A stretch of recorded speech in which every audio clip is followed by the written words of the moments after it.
नमस्कार, आप देख रहे हैं YIS न्यूज। रामपुर पहुंचे केशव प्रसाद मौर्य ने आजम खां और अखिलेश पर साधा निशाना, बोले इस बार रामपुर में साइकिल होगी पंक्चर। रामपुर विधानसभा सीट के उपचुनाव में भाजपा प्रत्याशी आकाश सक्सेना के समर्थन में जनसभा करने शहर पहुंचे उप मुख्यमंत्री केशव प्रसाद मौर्य ने सपा नेता आजम खां और पार्टी प्रमुख अखिलेश यादव पर जमकर निशाना साधा।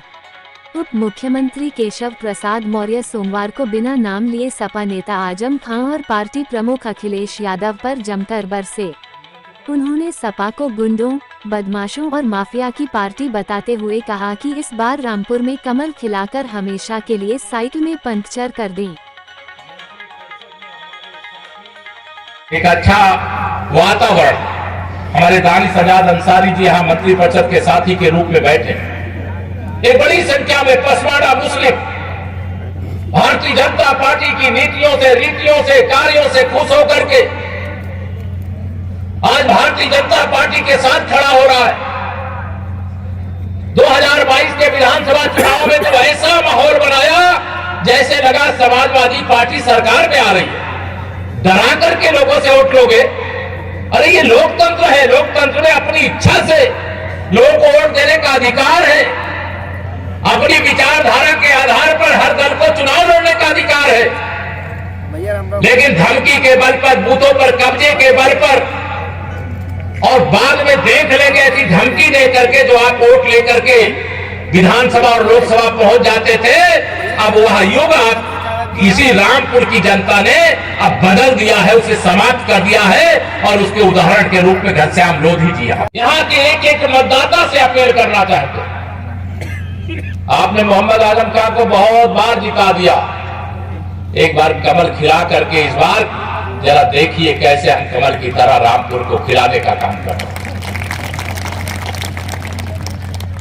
ये सरकार में रहेंगे तभी सब कुछ है, सरकार में रहेंगे तो इनका कोई मतलब नहीं है।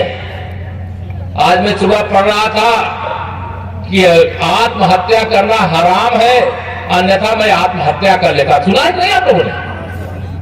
आज मैं अभी सुबह सुबह देख रहा था समाचार में, मैंने कहा ये कहां से आ गए?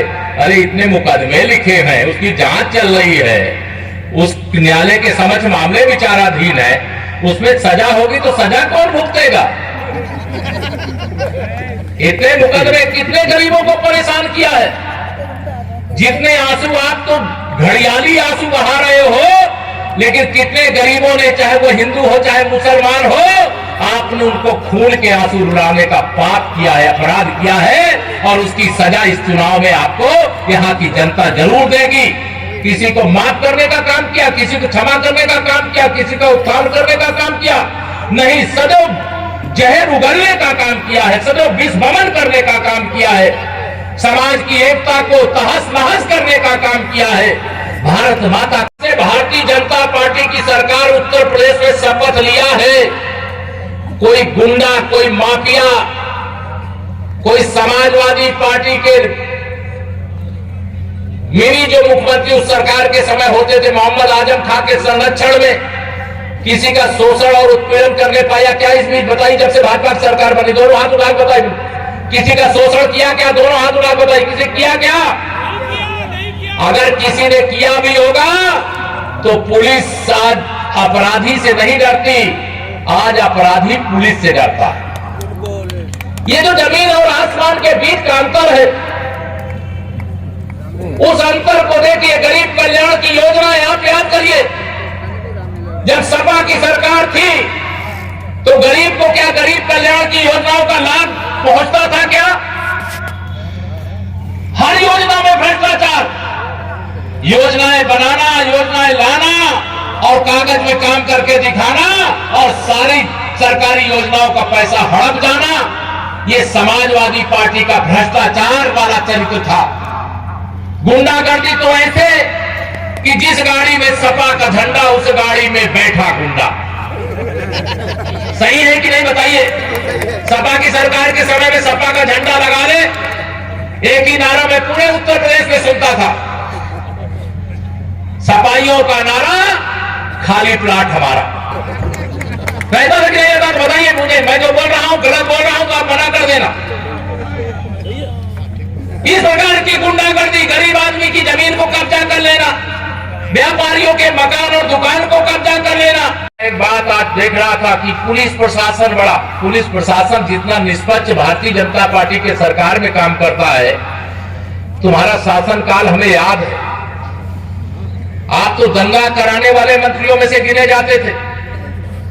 उत्तर प्रदेश में शांति व्यवस्था कहीं बनी न रहे, इसके लिए कोशिश करते थे। लोगों को आपस में लड़ाने का काम करते थे, गरीबों का हक लूटने का काम करते थे।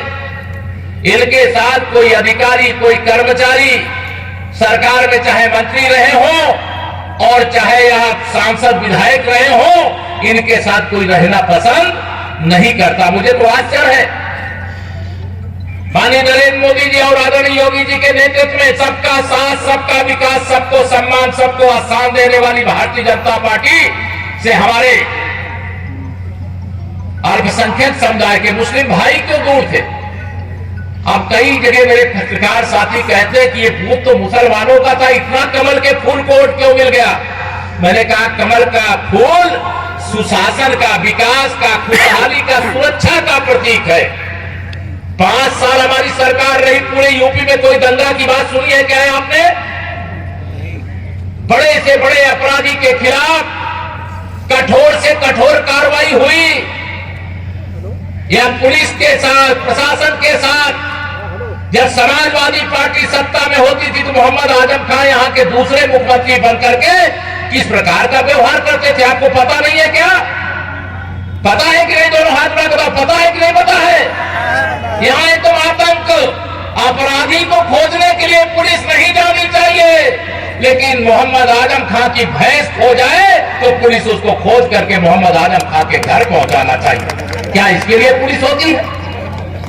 मेरे भाइयों बहनों, रामपुर विधानसभा भारतीय जनता पार्टी के सुशासन की, विकास की, सुरक्षा की, गरीब कल्याण की योजनाओं की, सबके साथ सबके विकास की जीत होगी। अब तो ये हमारे लिए खुशी है कि मुस्लिमों के अंदर भी एक परिवर्तन आ रहा है। भारतीय जनता पार्टी को वोट देना शुरू किए हैं। इसलिए मैं कहता हूं मुस्लिमों का भी समाजवादी पार्टी से मोह भंग हो गया है और भारतीय जनता पार्टी की नीतियों, रीतियों और काम पर विश्वास करके भाजपा का समर्थन कर रहे हैं।